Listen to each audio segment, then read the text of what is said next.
And the fact is that the sales are going up. And from people, we've had 100% unanimous, like, this is awesome. We've had critics who say the story that is about gun violence in America, in middle America, how do we end gun violence in middle America? They say that a story like that is generic when it's the front page of every newspaper. So you know what I'm saying? You're saying that it's a conspiracy to keep people from supporting it.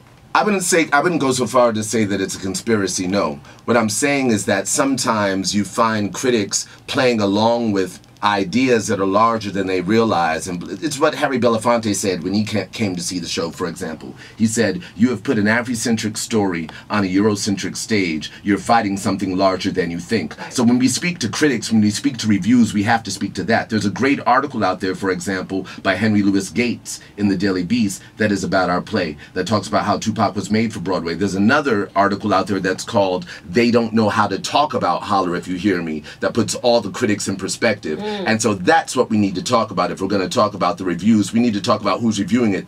Those are the same reviews that hip-hop got when it came out. They're just talking. They're violent. What are they doing? We know that the people who make the reviews are the same people who had nonsense to say about Pac when he was alive. So what the fuck are we turning to those reviews for when what the fuck did they think of Pac in the first place? They started liking him 15 years later or some shit, if that. You know what I'm saying? What the fuck do they have to say about half of the shit that comes out of our community? You know what I'm saying? Like, we just have to be clear on who's making these reviews.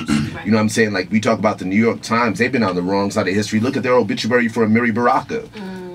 If you read their obituary for Amiri Baraka, how the fuck can you expect a good review for Holler If You Hear Me? They don't understand what the fuck is going on. They're behind the times on the wrong side of history. You know what I'm saying? That's as crazy as the shit that's going on right now. You know, just archaic paradigms bombing Gaza.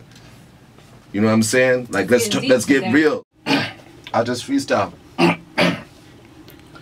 2018, Michael with a cigarette, make a nigga pop, but I'll pop, can a nigga get Basquiat, king of pop, make a nigga boom, boom, spin around, hat to down, walk over the moon, moon days of the ways of the face of a samurai, falcon on my shoulder, but you know I'm on that eagle high, eyes of America, everybody looking, TV on the radio, knowledge in the book, and God of the internet, hackers, God of the internet, God of Damascus. You don't have to ask us, you could just do it. Light blinked red and I ran right through it. Wow. How was that? I have no words. Saul Williams. Hit him up on Twitter at Saul Williams. Check out Holler If You Hear Me. Holler If You Hear Me.